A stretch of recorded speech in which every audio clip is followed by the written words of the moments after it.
लेके क्या आए थे? सबसे प्रेफर्ड पिक था कौन सा? जी आशीष जी, भेल BHEL का जिस हिसाब से कल ब्रेकआउट आया, स्टॉक ने अपने 20 टेमा के ऊपर बहुत अच्छा ब्रेकआउट दिया और ओपन इंटरेस्ट काफी स्ट्रांगली बिल्ट अप है इस स्पेस में, तो हमें लग रहा है कि BHEL में भी इन लेवल्स पे खरीदारी की जा सकती है।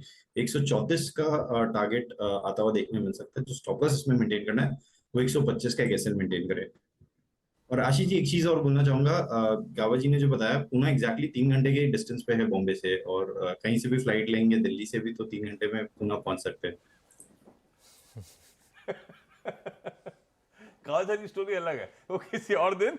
लेकिन आप चलिए आज के सारे इंपॉर्टेंट। गावा साहब पूना चलेगा क्या? नहीं, पूना नहीं चलेगा। नहीं पूरा चलेगा। सिटी। सिटी नहीं चाहिए भाई साहब हमको। बट मैं आऊंगा पूना आपसे मिलने Ashish. Thank you sir. Bangalore में मुलाकात नहीं हुई क्या? हुई थी ना। तो फिर से याद क्यों आ गई इतनी जल्दी? मैंने इनको प्रॉमिस किया मैं पुणे में आऊंगा एक बार, 3-4 महीने पहले बोला था। बेंगलोर में तो एक और ऐसी उसके बाद भाई साहब गए थे ये एक अपनी एक फ्रेंड का काम कराने के लिए, तब भी शायद मिलने नहीं आया आपसे, है ना? नहीं, बात हुई थी बट उस समय सर को थोड़ा सा अर्जेंट सी था, तो उस समय कैचअप दोनों नहीं हुआ। हैंड इन ग्लव में, कोई तैयार नहीं हो रहा है। ठीक है। मैं जा रहा हूं हर्षदा के पास। अब आज के इंपॉर्टेंट स्टॉक एक्सचेंज तो सबसे इंपॉर्टेंट निफ्टी का एक नंबर आना था बाजार बंद होने के बाद, वो था टाटा मोटर्स। अब टाटा मोटर्स डीवीआर दोनों रखे रडार पे। पार्थिव आपके पास आता हूं और साथ साथ चार्ट्स पे सावंत साहब आपके पास आऊंगा। हर्षदा नंबर्स कैसे हैं? नंबर्स अच्छे हैं आशीष। जो मुनाफे का आंकड़ा है वो 3,774 करोड़ के 64 करोड़ के आसपास आता हुआ दिखाई दिया है। इंप्रूवमेंट देखने को मिली है। पिछले साल इसी क्वार्टर में ऑफकोर्स एक लॉस था। रेवेन्यू में 32% तक का इजाफा, 1 लाख करोड़ के ऊपर रेवेन्यू निकलता हुआ। मार्जिन आप देखिए 7% के मार्जिन 13.1% पर आए हैं, तो ये परफॉर्मेंस काफी बढ़िया है। लेकिन साथ ही JLR के फिगर्स अब आप देखिएगा। JLR के फ्रंट पर भी करीब करीब 30% तक की वृद्धि देखने को मिली है कंपनी की रेवेन्यू में। इबिटा मार्जिन JLR वाला 14.9% पर आया। अनुमान दरअसल करीब करीब 14.5% के आसपास था, तो वहां पर खासी इंप्रूवमेंट देखने को मिली है। अब JLR ने अपनी जो इबिटा मार्जिन की गाइडेंस है उसे बढ़ा दिया है। पहले 6% रखी थी, अब बढ़ाकर वो कह रहे हैं कि वो FY24 के लिए करीब 8% तक की एबिटा मार्जिन JLR के बिजनेस में दरअसल एंजॉय करते हुए दिखाई देंगे। H2 में प्रोडक्शन और होलसेल वॉल्यूम में इजाफा बनता दिखाई देगा, तो उसका फायदा क्लियरली नंबर्स में देखने को मिलेगा। Company free cash flow expect कर रही है करीब 2 बिलियन पाउंड्स का FY24 के साल में, और साथ ही साथ कंपनी कह रही है कि नेट डेट करीब 1 बिलियन पाउंड तक का वो रिड्यूस करेंगे FY24 में। तो इन लेवल्स को अचीव करने के लिए कंपनी पूरी तरह से फोकस्ड है और करीब करीब $3 बिलियन तक का इन्वेस्टमेंट JLR में आता हुआ दिखाई देगा। ये जो गाइडेंस बढ़ाया है, जो कॉन्फिडेंस है कि JLR बिजनेस में अच्छी खासी ग्रोथ देखने को मिलेगी, वो एक बहुत बड़ा पॉजिटिव है। कंपनी ये भी कहती है कि ओवरऑल डिमांड बहुत मजबूत है, तो इस समय वो काफी ऑप्टिमिस्टिक है। मॉडरेट इन्फ्लेशनरी एनवायरनमेंट में भी दरअसल व्यू जो है वो पॉजिटिव है। सेकेंड हाफ JLR की हेल्दी ऑर्डर बुक के चलते और मजबूत होने के पूरे आसार बनते दिखाई दे रहे हैं। कमर्शियल व्हीकल्स और पैसेंजर व्हीकल्स दोनों में अच्छा खासा डिमांड पिकअप देखने को मिला है और ईवी की प्रॉफिटेबिलिटी को लेकर कंपनी काफी कॉन्फिडेंट है। अब इस स्टेटमेंट के पीछे आपको यह समझना है कि इस पर्टिकुलर क्वार्टर में ईवी के जो मार्जिन थे वो हल्के से प्रेशर में आए हैं, लेकिन आइस इंजन के मार्जिन में ग्रोथ देखने को मिली है। लेकिन कंपनी कॉन्फिडेंट है अपने ईवी के बिजनेस को लेकर, वहां पर कोई दिक्कत नहीं है। CLSA ने 803 का टारगेट दिया है, बाय कॉल है। जेफरीज 800 का टारगेट है, बाय कॉल है। मॉर्गन स्टैनली ओवरवेट है 711 के टारगेट के साथ। नंबर्स में तो कोई कंप्लेंट नहीं है, सॉलिड परफॉर्मेंस, स्ट्रीट एक्सपेक्टेशन से बेहतर, और टाटा मोटर्स को ड्राइव करता है इसका JLR। और JLR इस बार के परफॉर्मेंस हो, गाइडेंस हो, कैश फ्लोज के आंकड़े हो, नेट डेट हो, सब कंफर्ट देता हुआ आपको नजर आएगा। इवन मैनेजमेंट की कमेंट्री हो। पहले सावंत साहब, ये सब अपनी जगह, रीरेट स्ट्रांग हो चुका है, ऊपरी लेवल्स पे ग्रेजुअली कंसोलिडेट कर रहा है, ये 600, 650, पौने 700 ऑड लेवल्स के आसपास। कैसा प्लेस नजर आता है चार्ट्स पे सावंत साहब? तो आशीष जी, यहाँ पे पैटर्न काफी अच्छा है, यानी बेस बन चुका है। आपको 624 spot stop loss strictly follow करना है। जब तक 624 के नीचे, 624 के नीचे क्लोज ना हो, स्ट्रेंथ इनहेरेंट बिल्कुल बनी रहेगी। बट इसमें मोमेंटम आएगा 640-42 के ऊपर। जब ये 20 दिनों के एवरेज के ऊपर निकल जाएगा तो मुझे लग रहा है जो स्विंग हाइस बने हुए थे करीबन 675, यहाँ तक ये बहुत कंफर्टेबली जा सकता है। तो पोजिशनली होल्ड कीजिए, स्टॉप लॉस 624 एंड अबाउ 645 आपको स्ट्रेट 670 तक के टारगेट्स दिखाई देंगे। ओके पार्थिव, फंडामेंटली व्यू क्या बन रहा है ट्रेकॉम का? भाई ईवीज में गजब का फर्स्ट मूवर एडवांटेज, जी आशीष जी, मुझे जेएलआर याद का है ट्रैक्शन तगड़ा, यूके की ट्रीटी अगर होनी है तो हम सब यूनाइटेड स्पिरिट्स की बात करते हैं, यूके की ट्रीटी दरअसल इनके लिए भी बेनिफिशियल होनी है, अगर होनी है तो कैसा लगता है लॉन्ग टर्म के लिए? एब्सोल्युटली आशीष जी, मुझे याद है कोविड के टाइम पे ये 80 रुपए का स्टॉक था। गोस टू शो के एक अच्छा मैनेजमेंट कैसे बिजनेस को ट्रांसफॉर्मेशनली बहुत अच्छी तरह से टर्न अराउंड करे। और हमेशा टाटा मोटर्स की कंप्लेन ये रहती थी कि अगर JLR is firing on all cylinders तो बाकी सब डिविजन्स फायर नहीं कर रहे थे, वहां से लॉस आ रहे थे और वाइस वर्सा। लेकिन अभी हम देख रहे हैं कि जिस तरह से सीईओ साहब ने पूरा टर्न अराउंड किया है, कॉस्ट कटिंग इनिशिएटिव्स लिए, रॉ मटेरियल भी हमने देखा कि बहुत अभी रैशनलाइज हो चुका है। 300 मिलियन पाउंड उन्होंने जेएलआर में डेट कम किया है और they are talking about becoming net cash positive by FY25। ये बहुत बड़ी बात है बिकॉज एक टाइम था जब टाटा मोटर्स को जेएलआर का डेट चुभ रहा था। नॉट ओनली दैट, उनका जो मार्केट शेयर है, जो उनके प्रीमियम एसयूवी सेगमेंट है जैसे कि रेंज रोवर है, रेंज रोवर स्पोर्ट्स है, डिस्कवरी है, वहां पे ट्रैक्शन बहुत ही स्ट्रांग है। तो they are talking about increasing the EBIT guidance of JLR from 6% to 8%। CV business में भी कर देखने जाए तो 11.5% का एबिट मार्जिन है, बहुत ही शानदार परफॉर्मेंस है वहां पे, और उन्होंने उनका मार्केट शेयर काफी इंटैक्ट रखा है। पैसेंजर व्हीकल में, इलेक्ट्रिक व्हीकल्स के अंदर no doubt because of higher lithium cost ये क्वार्टर में थोड़ा मार्जिन डेंट है, लेकिन मैनेजमेंट बहुत ही कॉन्फिडेंट है कि H2 में यहाँ पे भी रिकूप कर पाएंगे। और नई जो एसयूवी लॉन्च है, स्पेशली सफारी और जो हैरियर है, आई थिंक वहां पे ट्रैक्शन बहुत अच्छा है। तो नेट नेट मुझे लग रहा है कि डिस्पाइट द फैक्ट कि टाटा मोटर एक शानदार परफॉर्मर रहा है एज एन ऑटो स्टॉक, यहाँ से भी अच्छा अपसाइड है बिकॉज आगे की विजिबिलिटी बहुत स्ट्रांग है। भाई चाहे टेक्निकली हो, चाहे फंडामेंटली हो या लॉजिकली हो, ये है टाटा मोटर्स। लेकिन हाँ, वो आज पोजीशनिंग कैसी, वो अलग कहानी, आज की चाल कैसी रहती है वो अपनी जगह है। ये है बाजार में एक्सपर्ट्स का व्यू है स्टॉक को लेकर। दूसरा, अजय दूसरे पे जाऊं उससे पहले ऐसे ही जरा हीरो मोटोकॉर्प को स्क्रीन पे रखिएगा। गावा सर कल वो अपने रिजल्ट्स पे रिएक्ट कर रहा था, पर वो सल कर रहा था लिटरली दिन के लोज के आसपास। डायरेक्ट चार्ट क्विकली लाइए, दिन के लोज के आसपास बंद होता हुआ नजर आया। क्या चल ये क्या वो उस सदमे से उभर नहीं पा रहा है कि आप बाइक नहीं खरीद रहे इनकी? मुझे लगता है वही सदमा है, अनुज और हम दोनों ने नहीं खरीदा, ये डिसाइड कर लिया, अब क्या करें।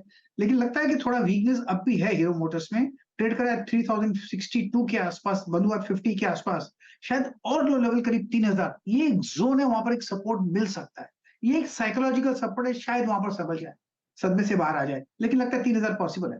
स्टॉप होना चाहिए 3080 का बस, और ट्रेड करना चाहिए शॉर्ट साइड अगर होता है चांस तो, लेकिन साइडवेज जोन पर है।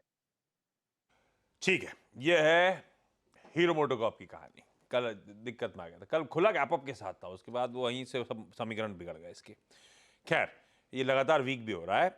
वायदा बाजार के निफ्टी का एक ही नंबर आना था, 3 वायदा बाजार के नंबर्स बाजार बंद होने के बाद आए। कोई गुजरात गैस, कंटेनर कॉर्पोरेशन और इंडिया एनर्जी एक्सचेंज IEX। हजदा नंबर्स कैसे हैं? यहाँ पर शुरुआत अब आशीष IEX के साथ करते हैं, जहाँ पर इस पर्टिकुलर क्वार्टर में आप देखिए प्रॉफिटेबिलिटी करीब 21.5% बढ़कर आई है।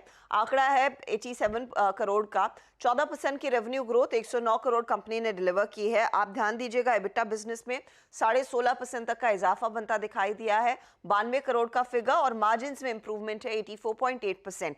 यहाँ पर आप ध्यान दीजिएगा ओवरऑल वॉल्यूम ग्रोथ करीब 14% ईयर ऑन ईयर बढ़ने में कामयाब रही है। साथ ही साथ इनके टर्म अहेड मार्जिन्स में भी वॉल्यूम जो है वो डबल होता हुआ दिखाई दिया है। दूसरे बिजनेसेस में भी वॉल्यूम्स में पिकअप देखने को मिला है, तो IEX का परफॉर्मेंस काफी फेयर है। कॉनकॉर के केस में अगर आप ध्यान देंगे तो प्रॉफिटेबिलिटी में 21% का इजाफा है, 368 करोड़ पर ये प्रॉफिटेबिलिटी आई है, रेवेन्यू 10% बढ़कर आया है। लेकिन पैट में एक हाई अदर इनकम का भी इंपैक्ट नजर आ रहा है। इबिटा लेवल पर ठीक ही परफॉर्मेंस है, 8% तक की ग्रोथ, वहां पर 546 करोड़ के आसपास का फिगर। मार्जिन्स हल्के से कॉन्ट्रैक्ट होते हुए दिखाई दिए हैं, 25% के नीचे आए हैं, और ये 60 बेसिस पॉइंट तक का जो डिप है ये वॉल्यूम ग्रोथ जो एक्सिम बिजनेस में कम हुआ है उसके चलते है। अब ओवरऑल एक्सिम का जो वॉल्यूम था वो करीब 3.5% का है, डोमेस्टिक बिजनेस का वॉल्यूम लगभग 26% प्लस है और टोटल वॉल्यूम 7.5% के आसपास आए हैं। ये है कॉनकॉर के वॉल्यूम वाले डिटेल्स। अब आइए आप गुजरात गैस, और गुजरात गैस के लिए एक अच्छी तिमाही साबित हुई है। 37% तक का इजाफा कंपनी ने अपने मुनाफे में डिलीवर किया है। 296 करोड़ का ये फिगर है। रेवेन्यू फ्लैट है, 3,991 करोड़ तक की का आंकड़ा देखने को मिला है। लेकिन अगर आप ऑपरेशनली देखेंगे, इबिटा 26% बढ़कर 497 करोड़ पर आया। मार्जिन्स में हम देख रहे हैं 2-2.5% तक का इजाफा बनता दिखाई दिया है और कंपनी के वॉल्यूम्स भी 9.32 MMSCMD है। यह हल्के से मिस है जो बाजार में ब्रोकरेजेस की एस्टिमेट थी उसकी तुलना में। तो ये वो वायदे वाले काउंटर्स है जिस पर नजरें रहेंगी आज। मानस, पहले तो इंडिया एनर्जी एक्सचेंज, हम रिटेल की आजकल खास नजर रहती है स्टॉक में क्योंकि सब फंसे हुए हैं। नतीजे अच्छे हैं, मार्जिन्स एक्सपैंड हुए हैं। चलेगा नहीं चलेगा, सेटअप कैसा लग रहा है? देखिए, सेटअप पॉजिटिव है और एक बाउंस बैक की आप डेफिनेटली उम्मीद कर सकते हैं क्योंकि 136-37 से स्टॉक क्रैक हुआ था, 120 के आसपास के लोज बने और पिछले 5 दिनों से अगर आप देखें तो stock higher tops higher bottom बना रहा है। आई थिंक इस रिकवरी में 130 रुपए जो कि इसका 50 डे मूविंग एवरेज है, स्टॉक उसको टेस्ट कर सकता है। 130 से 132 ये रेंज रहेगी जहां पर आपको अपने टारगेट सेट करने हैं। खरीदारी करने के मौके होंगे। अगर आज भी अगर इसी प्राइस पे ओपन होता है जो कल की क्लोजिंग थी उसके वहां कहीं ओपन हो तो खरीदारी कर सकते हैं। 125 रुपए के नीचे आपको स्टॉप लॉस लगाना है। Container Corporation on the face of it weak, लेकिन डोमेस्टिक सेगमेंट में सॉलिड परफॉर्मेंस है। आए साल दर साल 12.5 और वॉल्यूम 26% का जंप है डोमेस्टिक में। खैर, कंटेनर कॉर्पोरेशन, सतपुते साहब, प्लेस कैसा कल दिन के हाईज के आसपास जाके बंद हुआ है? आशीष जी, देखिए वैसे अगर आप देखें तो इसका स्ट्रक्चर वीक ही है। 745 का हाई है, वहां से ये करेक्ट होके 670 तक आया है। ये 670, 680 ये इसका क्लस्टर ऑफ सपोर्ट है जहाँ पे उसके इंपॉर्टेंट मूविंग एवरेजेस आते हैं। तो जब तक ये 670 के नीचे नहीं जाता, मुझे नहीं लगता यहाँ पे अभी बड़ी मंदी होगी। मुझे लगता है जितना होना था वो फैक्टर्ड इन है। तो यहाँ पे बाय साइड का ट्रेड बनेगा, स्टॉप लॉस 670 के नीचे होगा, एक स्ट्रिक्ट स्टॉप लॉस होगा। और जो टारगेट होगा, या आप कह सकते हैं कि पहला रेजिस्टेंस आता है वो करीबन 700 का आता है। अगर 700 के ऊपर चला जाता है फिर शॉर्ट कवरिंग तेज होगी 720 तक। तो it's a buy on dip. Buy on dips. तीसरा वायदा का स्टॉक जिस पर रिएक्शन है वो है गुजरात गैस। नंबर्स अच्छे हैं क्योंकि ऑपरेशनली परफॉर्मेंस स्ट्रांग है। हर्षदा बता रही थी वॉल्यूम्स के फ्रंट पे स्लाइट डिसअपॉइंटमेंट हो सकता है, लेकिन हाँ, ऑपरेशनली मार्जिन्स बढ़िया एक्सपैंड करके दिए। हम Q on Q in numbers को देखते हैं सीक्वेंशली। भाई साहब, आप चार्ट रेडी रखना, मैं आ रहा हूं। लेकिन पार्थिव, क्या करें, ये गैस कंपनीज को लेकर ना मूड बिगड़ा जा रहा है स्ट्रीट का, और खासतौर पे दिल्ली की ड्राफ्ट पॉलिसी ने दिखाया है किस तरह से समीकरण बदल रहे हैं या बिगड़ सकते हैं। क्या कर आप लोग गैस कंपनीज ले रहे हो इस पिटाई के बीच में या नहीं ले रहे हो? आई थिंक अगर वैल्यूएशन पे अच्छे वैल्यूएशन पे ये मिल रहे हैं, और हमने देखा है कि कोई भी ऐसे नेगेटिव न्यूज आते हैं जहाँ पे जो दिल्ली की जो पॉलिसी आई फ्रॉम 2030 जिस तरह से ईवी की बात कर रहे हैं, उसकी वजह से काफी मार्केट स्पूक हुआ था। तो मुझे ऐसा लग रहा है कि ये एक अपॉर्चुनिटी है। एक चीज समझनी जरूरी है कि ऐसा पॉसिबल नहीं है कि कोई भी एक ही एनर्जी पे पूरा डिपेंडेंसी या पूरा ट्रांजिशन रहेगा। नेचुरल गैस और गैस रिलेटेड भी आई थिंक इकोनॉमी बहुत स्ट्रांग रहेगी आगे जाते। तो वॉल्यूम तो बढ़ ही रहा है। ये सिटी गैस डिस्ट्रीब्यूटर्स हमने देखा है कि वेदर इट इज आईजीएल और गुजरात गैस या महाराष्ट्र गैस, उनकी नई ज्योग्राफीज पे already expansion work in progress है। तो वॉल्यूम ग्रोथ तो डेफिनेटली रहेगा। मार्केटिंग मार्जिन रीजनेबली स्ट्रांग है। तो रिटर्न रेशियोज देखिए, इवन टफ टाइम में ये कंपनीज ने काफी अच्छे डिलीवर किए। तो जिस तरह का भी करेक्शन हुआ है, मुझे लग रहा है कि in pecking order I would prefer Indraprastha gas limited. वहां पे हमें लग रहा है कि still long way to go for growth. नई ज्योग्राफीज भी टैप कर रहे हैं जहाँ पे हर एक जगह पे EV penetration by 2030 won't be possible, because EV का इंफ्रास्ट्रक्चर बनने के लिए बहुत टाइम लगता है। तो इंद्रप्रस्थ गैस हमें ज्यादा पसंद है, उसके बाद महानगर। आईजीएल पहला और उसके बाद एमजीएल पसंद आता। अगर आपको गैस कंपनी में कहीं दाव लगाना है तो आईजीएल का सरदर्द दिल्ली का है, लेकिन काफी सारी ज्योग्राफिकल डाइवर्सिफिकेशंस भी चल रहे हैं और दिल्ली वाला भी देखते हैं कैसे प्ले आउट होता है। वैल्यूएशंस कंफर्ट में आ रहे हैं इस पिटाई के बाद, इनमें से कुछ स्टॉक्स के। खैर, हर्षदा, नहीं सॉरी, बहती साहब से चार्ट चेक पहले। गुजरात गैस, बहती साहब। आशीष जी, देखिए चार्ट में तो काफी प्रेशर है। स्टॉक कंटिन्यूअसली अपने एक फॉलिंग चैनल पे ही ट्रेड कर रहा है और लोअर लोज ही बनाते जा रहा है। बट जो जोन बन के आ गया है, ये ऑलमोस्ट 52 वीक लो के पास में ट्रेड कर रहा है। जो 400 का जोन है वो 52 वीक लो है, और जून 2022 में भी यहीं से एक स्टॉक ने बाउंस बैक दिया था। तो हमारी सलाह है कि एक पुल बैक ट्रेड यहाँ पे प्ले किया जा सकता है।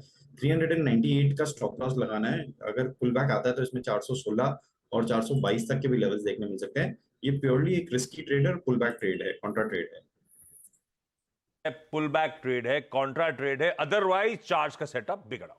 पार्थिव के भी फंडामेंटली कुछ पसंद आ रहा है तो उसमें गुजरात गैस नहीं है, पेकिंग ऑर्डर में पहला आईजीएल और इसके बाद एमजीएल ही नजर आता है, तो आप उस हिसाब से अप्रोच करिए अब स्टॉक को। अब आते हैं आज के, ये तो 3 वायदा के सारे कैश वाले नंबर्स। हर्षदा, गुड बैड अगली। आप गुड कैटेगरी में जेके लक्ष्मी सीमेंट डालेंगे। 55% का इजाफा मुनाफे में देखने को मिला है, ये नियरली 96 करोड़ के आसपास आता हुआ। रेवेन्यू 14.5% बढ़कर 1575 करोड़ पर आई है। इबिट्टा में 32% से ज्यादा की वृद्धि है, 213 करोड़ का इबिट्टा कंपनी ने पोस्ट किया और मार्जिन देखिए 11.9% के मार्जिन बढ़कर 13.8% पर आए हैं। कंपनी ने दरअसल कैपेसिटी एक्सपेंशन के लिए भी कुछ अप्रूवल दे दिया है। एग्जिस्टिंग लोकेशन को स्प्लिट करेंगे, जो ग्राइंडिंग यूनिट है सूरत में और एक एडिशनल ग्राइंडिंग यूनिट करीब 13.5 लाख मीट्रिक टन्स की लगाते हुए दिखाई देंगे। अगले 2 सालों में 225 करोड़ तक का दरअसल निवेश होता हुआ दिखाई देगा। किर्लोस्कर ऑयल नंबर्स थोड़े से डिसअपॉइंट करेंगे। रेवेन्यू के फ्रंट पर हमने देखा है ग्रोथ जरूर है, लेकिन पैट फ्लैट है, 7% नीचे, रेवेन्यू 6% बढ़कर आया। इबिट्टा में 11-12% तक का इजाफा, मार्जिन हल्के से इंप्रूव हुए हैं, ऑन एन एवरेज ठीक नंबर है। नोसिल के केस में निराशाजनक प्रदर्शन, 23-24% की गिरावट प्रॉफिट में। रेवेन्यू 10% घटकर आया है, इबिट्टा में तो 27% तक का डिप है और मार्जिन जो 15.9% पर हुआ करते थे 3% घटकर 12.9% के आसपास आ गए हैं, 2% की गिरावट है वहां पर, तो क्लियरली प्रेशर देखने को मिल रहा है। बॉम्बे डाइंग के नंबर्स आए हैं, रेवेन्यू में 41% तक की गिरावट। इबिट्टा हालांकि 90% बढ़कर जरूर आया है, लेकिन आप देखिएगा रिपोर्टेड लॉस का जो फिगर है वो लगभग 52 करोड़ पर है। मार्जिन 13.5% 3% के आसपास आते हुए दिखाई दिए हैं। शीला फोम के लिए खराब तिमाही, 17% तक की गिरावट प्रॉफिटेबिलिटी में, रेवेन्यू 10% घटकर आया है। इबिट्टा में 78 करोड़ का आंकड़ा 66 करोड़ के आसपास आया, तो वहां पर भी दबाव है 15% का। मार्जिन में भी थोड़ा सा कंट्रैक्शन नजर आ रहा है। ऐसे ही आप आईएफबी इंडस्ट्रीज भी देखेंगे तो वहां पर भी प्रॉफिटेबिलिटी रेवेन्यू फ्रंट पर दबाव है, इबिट्टा फ्लैट है, मार्जिन थोड़े बहुत स्टेबल है। तो ये कुछ और स्टॉक्स है जिन पर आज नंबर्स का रिएक्शन देखने को मिलेगा। हाँ, इसमें कुछ इंपॉर्टेंट वाले छेड़ देता हूं। जेके लक्ष्मी सीमेंट्स नंबर्स अच्छे, हाईलाइट ऑपरेशनली बाजार को शायद सरप्राइज करा, हाईलाइट है वो मार्जिन में एक्सपेंशन। सतपति साहब, चार्ट्स पे कैसा? आशीष जी देखिए, अगर आप ओवरऑल सीमेंट स्ट्रक्चर देखें तो मुझे लगता है वैसे इसमें कोई खराबी नहीं है। और अगर आप इन पर्टिकुलरली जेके लक्ष्मी का चार्ट देखें तो इनफैक्ट थोड़ा स्ट्रेंथ दिखाता है, क्योंकि इट्स अ सिमेट्रिकल ट्रायंगल जिसके लोअर एंड पे ये खड़ा है। 640 में थोड़ा पोजिशनली बात करूंगा, 640 ये इसका इंपॉर्टेंट सपोर्ट है। अगर आपको स्विंग ट्रेड लेना है तो भी 640 के सपोर्ट ध्यान में रखना। वेरा जो ब्रेकआउट आएगा वो आएगा 700 का। जैसे ही ये 700 को पार करेगा उसके बाद कम से कम 50 रुपए का मूव मिलेगा, तो 700 इसका पहला टारगेट होगा, 740 750 इसका दूसरा टारगेट होगा। तो I think it's a clear cut by. ऐसे ही मोमेंटम कंटिन्यू हो रहा है क्वार्टर नंबर्स में कल्पतरु पावर का। मानस डिसेंट सेट है, वो रेवेन्यू का ऑपरेशनली परफॉर्मेंस सब वो मोमेंटम सस्टेन कर रहा है। कल्पतरु पावर चार्ट्स पे कैसा है सर? मैं चार्ट्स नहीं देख पा रहा हूँ। कल्पतरु प्रोजेक्ट हो गया, इसी कल्पतरु देखोगे आप तो प्रोजेक्ट के नाम से शायद दिखेगा। नहीं, कोई टेंशन नहीं, इसका कोड है वो KPIL एक्चुअली हो गया है। ये हो सकता है। राइट, तो देखिए स्टॉक करेक्ट हुआ है, 720 से लेके स्टॉक 640 तक करेक्ट हुआ है, लेकिन अब स्टॉक कोशिश कर रहा है बॉटम बनाने की 50 डे और 20 डे मूविंग एवरेज पे। लेकिन क्योंकि कंसोलिडेशन है, फ्रेश खरीदारी की राय नहीं रहेगी। फ्रेश खरीदारी की राय केवल ब्रेकआउट पे होगी। अगर 680 के ऊपर निकले तो आपको फ्रेश खरीदारी करनी है। लोअर लेवल पे सपोर्ट दिखता है 630 पे, तो अगर आपके पास लॉन्ग पोजीशन है तो 630 का स्टॉप लॉस जरूर लगाइए। चलिए बाकी के सारे इंपॉर्टेंट स्टॉक्स से न्यूज़। हर्षदा, कौन कौन से? सन फार्मा एडवांस रिसर्च की जो इन्वेस्टर प्रेजेंटेशन आई हुई है कल, उसमें से कुछ हाइलाइट्स है आशीष। इनकी एक पर्टिकुलर कैंसर के लिए जो दवा बन रही थी वो इन्होंने सबमिट कर दी है। SBO 154, तो वो एक चीज़ जिस पर आपने ध्यान देना है। एक और ड्रग की इंटरम एनालिसिस चल रही है, तो वहाँ से भी आगे करके कुछ रिजल्ट्स आते हुए दिखाई देंगे।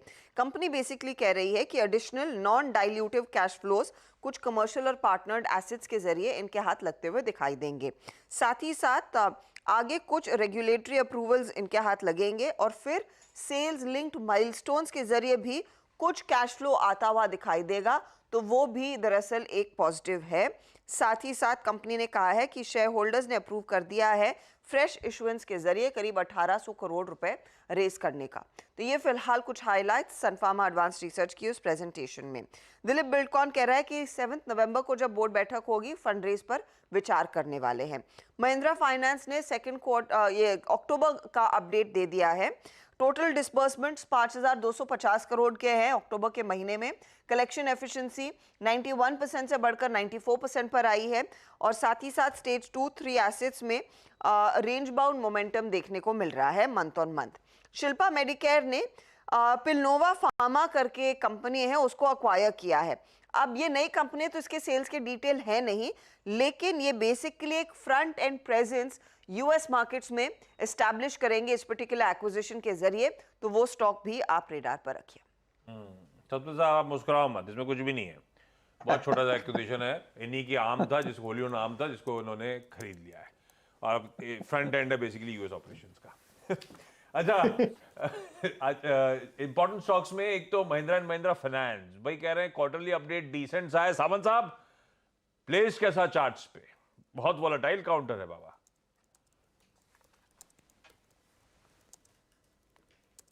जी आशीष जी, यहाँ पे चार्ट स्ट्रक्चर जो है वो काफी वीक है, बट मुझे लग रहा है यहाँ से पुल बैक आ सकता है। पुल बैक वर्ड इसलिए यूज कर रहा हूँ क्योंकि ये कोई फ्रेश बाइंग की ट्रेंड नहीं होगी और पुल बैक जा सकता है करीबन 1500 तक, बट मुझे लग रहा है वहां पे फिर से एक बड़ा रेजिस्टेंस फेस होगा। तो जब तक ये स्टॉक 1500 के ऊपर ना निकले मुझे नहीं लग रहा है कि फ्रेश खरीदारी करनी चाहिए। बट जिनके पास पोजीशन हो वो 1430 1430 एक स्ट्रिक्ट स्टॉप लॉस को फॉलो करें। जब तक ये इंटैक्ट है आप बने रह सकते हैं, बट फ्रेश खरीदारी जैसे मैंने कहा 1500 के ऊपर ही करनी चाहिए। ये तो हो गई महिंद्रा एंड महिंद्रा की बात, शायद वो भी दिखा दीजिए। चलिए उस पर भी फ्रेश खरीदारी का कॉल आ गया है, कहां पे लेना है तभी लेना है। मैं एमएनएम फाइनेंशियल्स की बात कर रहा था, महिंद्रा फाइनेंस। जी आशीष जी, यहाँ पे अगर देखें तो इनफैक्ट एमएनएम से ज्यादा वीकनेस एमएनएम फाइनेंशियल में दिख रहा है। और जो कल की क्लोजिंग है 250 पे, तो जो 3 दिनों पहले लो बना हुआ है करीबन 237, तो 235 एक स्ट्रिक्ट स्टॉप लॉस होना चाहिए। फ्रेश बाइंग बिल्कुल भी रेकमेंड नहीं करूंगा क्योंकि जो गैप है डेली चार्ट पे 270 से लेके ऑलमोस्ट 250-55 तक, ये एक बहुत बड़ा रेजिस्टेंस होगा। और अब जो पुल बैक आएगा वो आपको 270 तक लेके जा सकता है, बट वहां मुझे लग रहा है कि आपके पास अगर पोजीशन हो तो प्रॉफिट बांध लेना चाहिए। इसमें एक चीज़ कहूँगा मैं आशीष, इसका 2 साल का चार्ट देखिए, ये इसकी हैबिट बन गई है, टेंडेंसी बन गई है कि बहुत ख़राब नंबर्स आते हैं, उसके बाद स्टॉक बहुत पिटता है और उसके बाद एक मिरेकुलस रिकवरी आती है। ये देखिए, ये मतलब पिछले कई सालों से ऐसे ही कर रहा है और नंबर्स के बाद जब ये गिरता है तो काफ़ी अंडर वैल्यूड हो जाता है उसके बाद। हालांकि अब उतना अंडर वैल्यूड ना रहा हो और क्वार्टरली अपडेट्स अच्छे आ गए, नंबर्स भले ही ख़राब आए हो, मतलब तो काफ़ी इंटरेस्टिंग है ये। मतलब आज देखना होगा इसमें कि किस तरीके के वो रिएक्शन बन रहे हैं। खैर स्टॉक काफ़ी वीक है, लेकिन आज क्या ना, आज मार्केट थोड़ा स्ट्रॉन्ग है, प्लस मुझे लग रहा है आज NBFC थोड़ी चलेंगी क्योंकि रेट सेंसिटिव थोड़ा चलने चाहिए, तो ये आज काफ़ी इंटरेस्टिंग स्टॉक हो सकता है। इस पर मैंने कल या परसों भी व्यू दिया था कि नॉर्मली ये रिजल्ट के बाद नॉर्मली बॉटम बनाता है, नॉर्मली। अब इस बार भी वही हिस्ट्री रिपीट होगी या नहीं, ये पता चल जाएगा हमको अगले 3-4 दिन में। अच्छा, कुछ इंपॉर्टेंट स्टॉक्स न्यूज मुनाफे की तैयारी समेटने से पहले मिंडा कॉर्पोरेशन उठाइए स्क्रीन पे। कोटक महिंद्रा लाइफ इंश्योरेंस ने कल 13,80,000 शेयर्स खरीदे। अतुल लिमिटेड, इसकी बोर्ड बैठक है ट्यूसडे को, अगले हफ्ते 7 तारीख को। बायबैक पे विचार करना चाहते हैं, तो बोर्ड मीट में बायबैक पे विचार होगा। और NBCC के आर्म को 212 करोड़ रुपए के ऑर्डर मिले। ये सब खबरें हैं जो कंप्लीट करना चाहता था मैं। और एक चीज और, SBI की तैयारी कर रहे हैं, कल रिजल्ट्स आने हैं, उसके पहले चार्ट्स के समीकरण कैसे बैठ रहे हैं, बैती साहब आप बता दो। जी आशीष जी, जिस हिसाब से पूरा PSU बैंक में वापस थोड़ा सा बाइंग इंटरेस्ट देखने मिला, बैंक ऑफ बड़ौदा में कल भी हमने देखा एक अच्छा बाइंग इंटरेस्ट देखने मिल रहा था। SBI बहुत अहम जोन पे खड़ा है, 20 और डेमा और 200 डेमा दोनों एग्जैक्टली 572 के लेवल्स पे प्लेस्ड और वहीं पे कल की क्लोजिंग भी थी। हमें लग रहा है ये मेक और ब्रेक लेवल है, बट ओवरऑल जिस हिसाब से बैंकिंग निफ्टी ओवरसोल्ड है, लग रहा है पुल बैक यहाँ से देखने मिल सकता है और 595 तक के भी जोन यहाँ पे देखने मिल सकते हैं, तो खरीदारी की सलाह रहेगी। बट ये जो ट्रेड है ऑप्शन के थ्रू ज्यादा बेटर रहेगा प्लेस करना, तो 575 का एक जो कॉल है 12 रुपए के करीब, उसको खरीदने की सलाह रहेगी। जो स्टॉप लॉस इसमें मेंटेन करना है वो 8 रुपए का एक एसएल मेंटेन करें। मुझे लगता है इस पर्टिकुलर कॉल में 20 रुपए तक के टारगेट्स देखने मिल सकते हैं। परफेक्ट। चलिए अब देखते हैं नंबर्स। सैटरडे मंडे सुबह हम लोग इस पे और डिटेल में चर्चा कर लेंगे। मुनाफे की तैयारी समेट ली जाए, सारी बातचीत हो गई। अब दस्तक देते हैं, कदम रखते हैं पहला सौदा।